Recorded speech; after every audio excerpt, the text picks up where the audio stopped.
আসসালামু আলাইকুম বন্ধুরা, আজকে আমি আপনাদের জন্য অনেক ইম্পর্টেন্ট একটা টিউটোরিয়াল নিয়ে আসছি। আজকে টিউটোরিয়ালটা বন্ধুরা স্যামসাং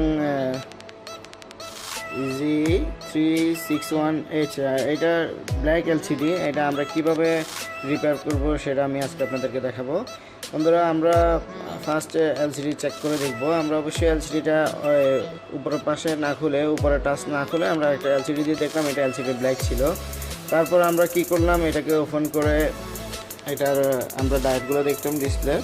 বন্ধুরা দেখুন, এখানে সহজেই দেখা যাচ্ছে এখানে ডিসপ্লের পাশে যে ডায়েটগুলো আছে, এই ডায়েটগুলোর মধ্যে আমরা যাচাই করে দেখলাম একটা ডায়োড এখানে একটু লুজ ছিল।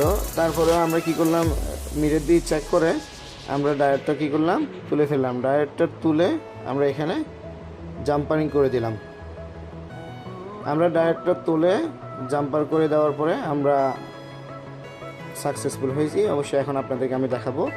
তবে বন্ধুরা অবশ্যই এটা ফলো করবেন।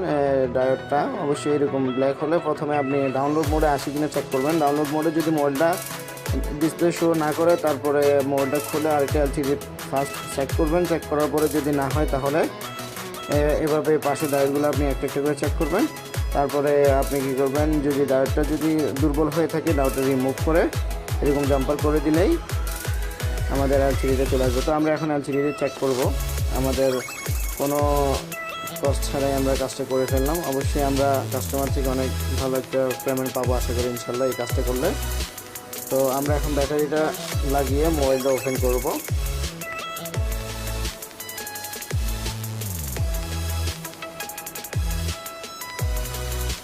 দেখুন বন্ধুরা, আমাদের ডিসপ্লেটা চলে আসছে সম্পূর্ণভাবে।